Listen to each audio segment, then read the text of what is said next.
रुपए में आता था वो आज दुगनी कीमत पे पहुंच गया। और ये तो सिर्फ ये कहते हैं कि 7-8 साल का राज है, उसमें है इतना, उसमें डबल रेट है।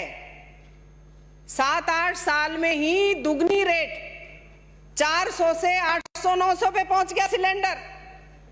डीजल पेट्रोल 100 पे पहुंच गया।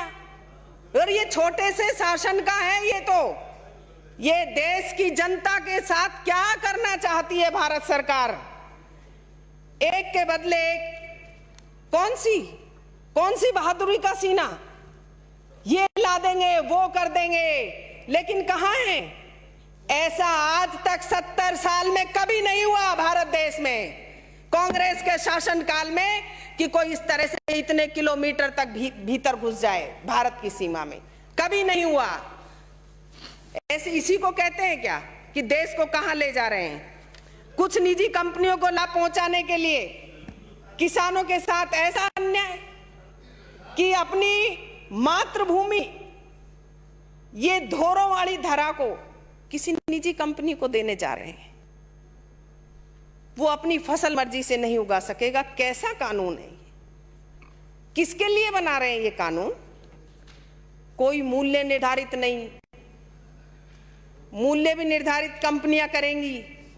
उस खेत की मिट्टी को भारत देश में गणेश जी मानकर हर शुभ काम में रखा जाता है, उस मिट्टी को निजी व्यक्तियों को दे रहे हैं, कंपनियों को गोदामों में, कि हम कहेंगे वही फसल उगाओगे, हम कहेंगे वही आपको रेट मिलेगी।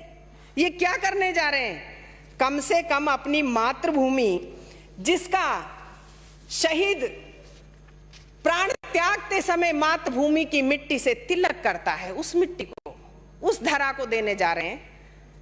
ऐसा तो मत करो कि स्वामित्व हक किसान का छीन लें। वर्तमान में देश की स्थिति कैसी हो रही है?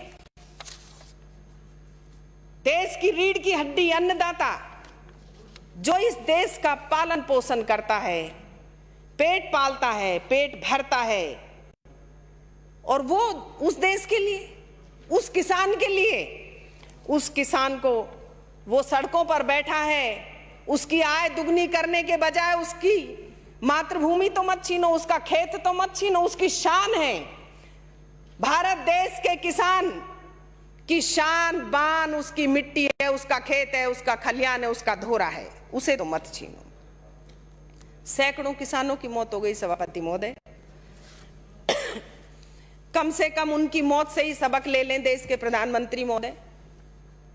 लेकिन अपनों के आगे, अपने परिवार के आगे, अपने भारत देश की जनता के आगे, अपने भारत देश के किसानों के आगे झुकने में कैसी शर्म। ऐसा नहीं होना चाहिए।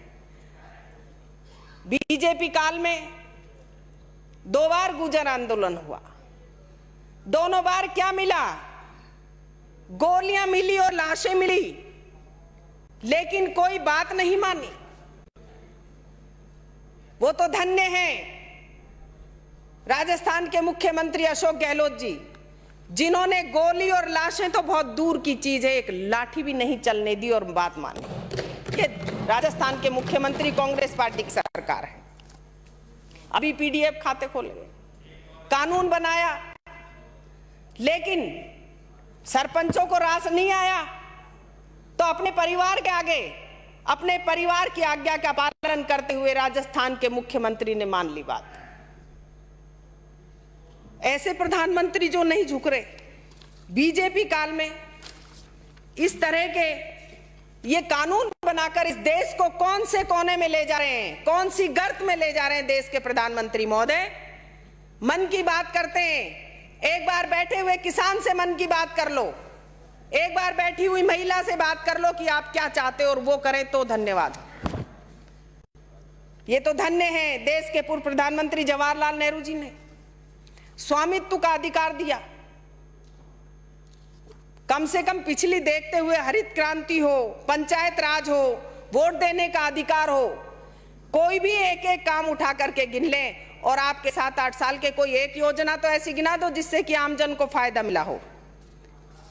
लेकिन नहीं, राजस्थान की सरकार ने सुव्यवस्था प्रबंधन और हर वर्ग को ध्यान में रखते हुए राजस्थान के मुख्यमंत्री महोदय ने राजस्थान में एक बेमिसाल सरकार, जिसका कि उदाहरण पूरी देश और दुनिया में दिया जा रहा है, वो राजस्थान की सरकार है। वो भारत देश में राजस्थान की सरकार है। बात करते हैं, राहुल जी आ रहे हैं, राहुल बाबा आ रहे हैं, आप हो तो ना, ऐसा है